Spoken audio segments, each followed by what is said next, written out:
our region. Also tonight, we hear from the Birmingham production team behind the Archers' shocking domestic abuse storyline. It has just been remarkable, and just to see the effect that it's had on the listeners, I don't think anyone expected it to have such a massive impact.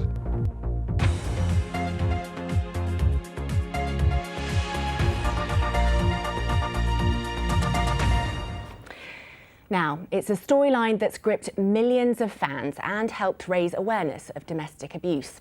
Helen Titchener's torment at the hands of her husband Rob has shocked millions of Archers fans who tune in every day to the BBC Radio 4 soap. And this week, the story has reached its climax, with Helen standing trial for stabbing her partner. The team behind the drama, which is made in Birmingham, says it's their most successful storyline ever. Joanne Riddle reports. It's a radio soap in a country village, but the Archers has been anything but peaceful of late. The fictional trial of Helen Titchener for the attempted murder of her abusive husband Rob has had listeners tuning in droves as she revealed all to jurors. Rob raped me, and not just once.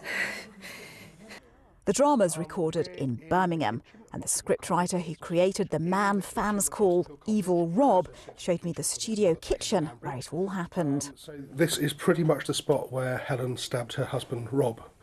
Helen's been psychologically tortured, and the story's raised awareness of a new crime. Recently, some new legislation came through about coercive control, which is about when someone kind of mentally controls someone and manipulates them. It's not about physical violence. £140,000 has been raised for victims of domestic abuse, and the charity Women's Aid, which advised scriptwriters, has seen a 20% rise in people seeking help. One of the most powerful messages I hope people grasp from this is that women can't often do this on their own. They need support, whether it's from friends and family, but also from independent women-led services that really understand the experience that women go through. Inkbarrow in Worcestershire is one of the villages fictional Ambridge is reportedly based on, complete with the famous Archers pub.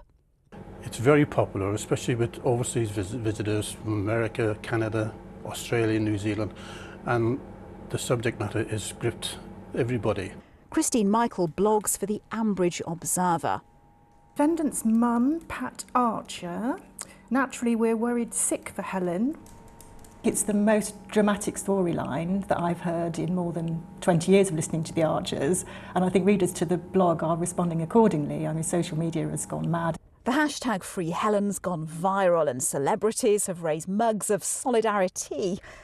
Ewan McGregor tweeted, "Control isn't love." Bonnie Langford is supporting victims of domestic abuse, and Jeremy Vine is backing the fight against coercive control and domestic abuse. Ironically, though, the rural soap was left on a cliffhanger last night after a juror tweeted something, putting the entire trial in jeopardy. Well, Joanne is in Worcestershire for us tonight. And Joanne, as we heard there, Inkbarrow, where you are now, is the inspiration for Ambridge. So I imagine the people there are getting ready for tonight's episode. Oh, they really are. We're at the famous watering hole of Archers fans the world over. They've not got long to wait for tonight's episode. Let's speak to some of the fans. Do you think this has raised important issues? Yes, it has. It's raised the issue of violence against women, and I hope that he will get his comeuppance. Do you think he will get his comeuppance? Right now it's anybody's game, I really don't know. We were left on a cliffhanger last night, weren't we? Oh, gosh, yes. Christine, we caught up with you earlier. You're the Archers blogger. Fans have called him Evil Rob. Have you heard lots of that in your blog? Lots of that. Evil Rob, among many other names, many of which you can't print. But we've been following this story for 3 years, and we just can't wait to find out what happens. Yeah, I think that's the same for fans the world over. Well, they've not got long to find out. At 7 o'clock, just after the Archers is on, will Helen remain languishing in custody as she awaits her fate, or will the trial continue? OK, Jo, thanks very much.